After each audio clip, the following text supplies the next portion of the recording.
Hello, and here I am. Today I'm going to be Gangsta Granny because I have a lovely new book by David Walliams called Gangsta Granny. So I'm going to read a chapter of Gangsta Granny for you. So I've got my Gangsta Granny specs on, mask. Right, so chapter 1, only chapter 1, and then I shall be sending it off to some nice child who might be waiting for a book, who might be sitting in the sun, who I hope is behaving well. Anyway, are you sitting comfortably? Then I'll begin. Cabbagey water. But Granny is so boring, said Ben. It was a cold Friday evening in November, and as usual he was slumped in the back of his mum and dad's car. Once again he was on his way to stay the night at his dreaded granny's house. All old people are. Don't talk about your granny like that, said Dad weakly, his fat stomach pushing up against the steering wheel of the family's little brown car. I hate spending time with her, protested Ben. Her TV doesn't work. All she wants to do is play Scrabble, and she stinks of cabbage. In fairness to the boy, she does stink of cabbage, agreed Mum, as she applied some last-minute lip liner. You're not helping, wife, muttered Dad. At worst, my mother has a very slight odour of boiled vegetables. Can't I come with you? Pleaded Ben.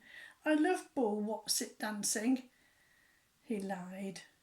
It's called ballroom dancing, corrected Dad, and you don't love it. You said, and I quote, I would rather eat my own bogies than watch that rubbish. Now, Ben's mum and Dad loved ballroom dancing. Sometimes Ben thought they loved it more than they loved him. There was a TV show on Saturday evenings that Mum and Dad never missed called Strictly Come Dancing, Strictly Stars Dancing even, where celebrities would be paired with professional ballroom dancers. In fact, if there was a fire in their house and Mum could only save either a sparkly gold tap shoe or worn by Flavio Flavioli, the shiny tan dancer and heartbreaker from Italy who appeared on every TV series, or her only child, Ben thought, she would probably go for the shoe. Tonight his mum and dad were going to an arena to see Strictly Stars Dancing live on stage.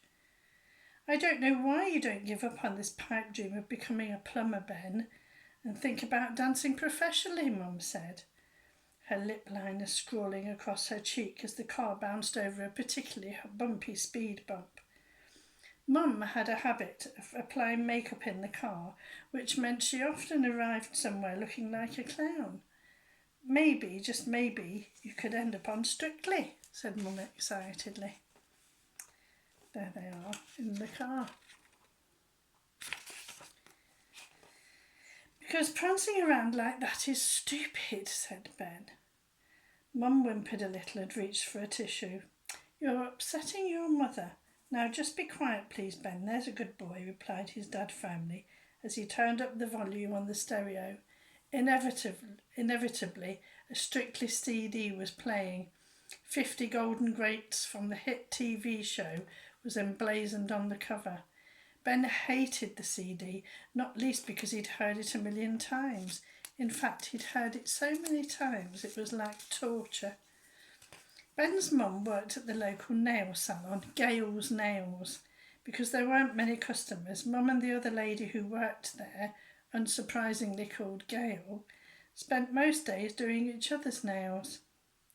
Buffing, cleaning, trimming, moisturising, coating, sealing, polishing, filing, lacquering, extending and painting. They were doing things to each other's nails all day long, unless Flavio Flavioli was on daytime TV. That meant Mum would always come home with extremely long, multicoloured plastic extensions on the end of her fingers. Not like mine. Ben's dad, meanwhile, worked as a security guard at the local supermarket. The highlight of his 20-year career thus far was stopping an old man who had concealed 2 tubs of margarine down his trousers. Although Dad was now too fat to run after any robbers, he could certainly block their escape.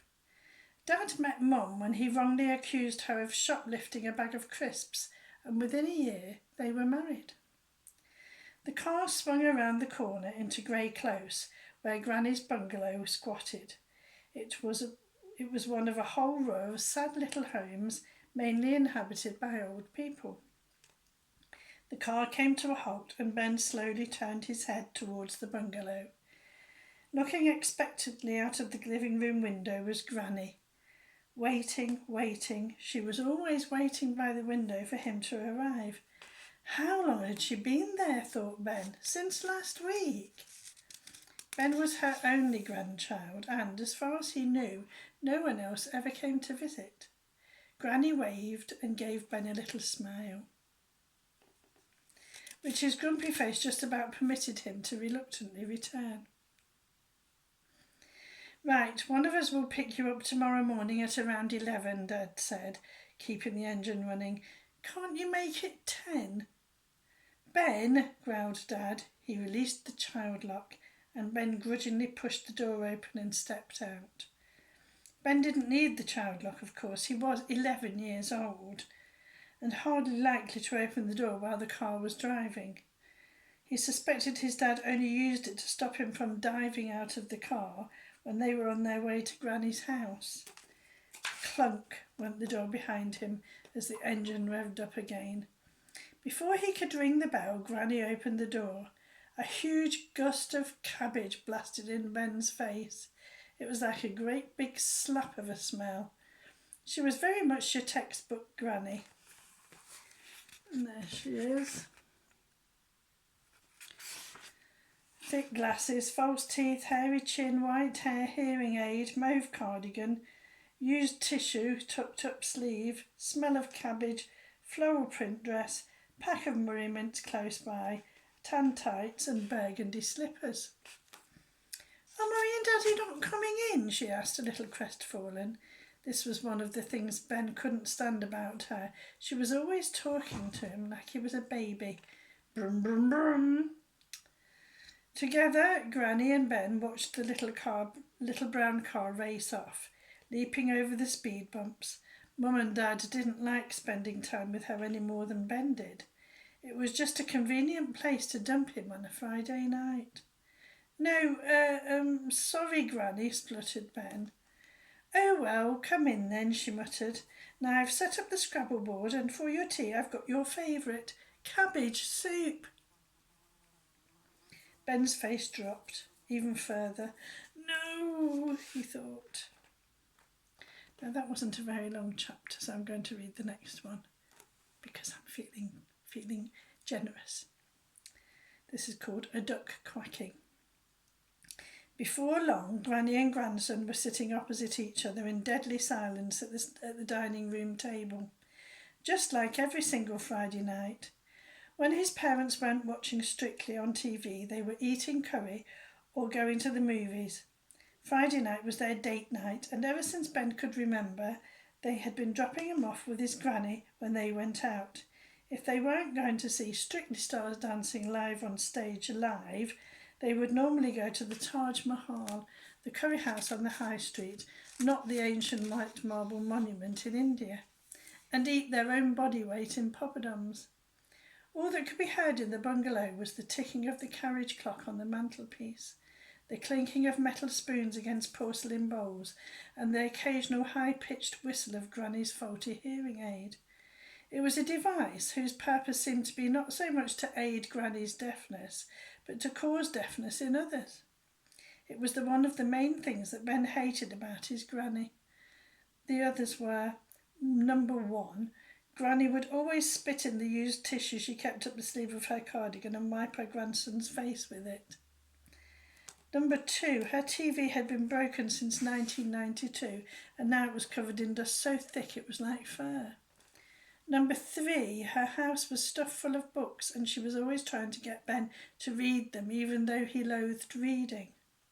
Number 4, Granny insisted you wore a heavy winter coat all year round, even on a boiling hot day, otherwise you wouldn't feel the benefit. Number 5, she reeked of cabbage. Anyone with a cabbage allergy would not be able to come within 10 miles of her. Number 6, Granny's idea of an exciting day out was feeding mouldy crusts of bread to some ducks in a pond. 7, she constantly blew off without even acknowledging it. 8, those blow-offs didn't just smell of cabbage, they smelled of rotten cabbage. And 9, Granny made you go to bed so early it seemed hardly worthwhile getting up in the first place. And finally 10, she knitted her only grandson jumpers for Christmas with puppies or kittens on them, which he was forced to wear during the whole festive period by his parents. Poor Ben. "How's your soup?" inquired the old lady. Ben had been stirring the pale green liquid around the chip bowl for the last 10 minutes, hoping it would somehow disappear. It wouldn't, and now it was getting cold. Cold bits of cabbage floating around in some cold cabbagey water. It's delicious, thank you," replied Ben. "Good." There they are. He's trying to eat his soup. "Tick-tock, tick-tock. Good," said the old lady again. "Clink, clink. Good." Granny seemed to find it as hard to speak as Ben did to Ben as he did to her. Clink, clank, whistle. "How's the school?" she asked. "Boring," muttered Ben. Adults always ask kids how they're doing at school, the one subject kids absolutely hate talking about. You don't even want to talk about school when you're at school. "Oh," said Granny. Tick-tock, clink, clank, whistle, tick-tock. That must be her hearing aid. "Well, I must check on the oven," said Granny after a long pause, stretched out into even longer pause. "I've got your favourite cabbage pie on the go." She rose slowly from her seat and made her way to the kitchen. As she took each step, a little bubble of wind puffed out of her saggy bottom. It sounded like a duck quacking. Either she didn't realise or she was extremely good at pretending that she didn't realise. Ben watched her go and then crept silently across the room. This was difficult because of the piles of books everywhere. Ben's granny loved books and always seemed to have her nose in one. They were stacked on shelves, lined upon windowsills and piled up in corners. Crime novels were her favourite, books about gangsters, bank robbers, the mafia and the like. Ben wasn't sure what the difference between a gangster and a gangster was, but a gangster seemed much worse. Although Ben hated reading, he loved looking at all the covers of Granny's books. They had fast cars and guns and glamorous ladies printed on them. And Ben found it hard to believe this boring old Granny liked reading stories that looked so thrilling. Why is she obsessed with gangsters, thought Ben. Gangsters don't live in bungalows. Gangsters don't play Scrabble. Gangsters probably don't smell of cabbage. Ben was a very slow reader, and the teachers at school made him feel stupid because he couldn't keep up. The headmistress had even put him down a year in the hope that he would catch up on his reading. As a result, all his friends were in a different class, and he felt nearly as lonely at school as he did at home, with his parents who only cared about ballroom dancing. Eventually, after a hairy moment where he nearly knocked over a stack of real-life crime books, Ben made it to the pot plant in the corner. He quickly tipped the remainder of his soup into it. The plant looked as if it was already dying, and if it wasn't dead yet, Granny's cold cabbage soup was sure to kill it off. Suddenly, Ben heard Granny's bum squeaking again as she made her way to the dining room, so he sped back to the table. He sat there trying to look as innocent as possible, with his empty bowl in front of him and his spoon in his hand. "I finished my soup, thank you, Granny. It was yummy." "That's good," said the old lady as she trundled back to the table, carrying a saucepan on a tray. "I've got plenty more here for you, boy." Smiling, she served him up another bowl. Ben gulped in terror. What a good book. And the next chapter's called Plumbing Weekly. But I haven't got time to read that. But somebody can read the rest of it. So I will put it in the post to a lucky child, one of my lovely grandchildren. And I'll see you next time.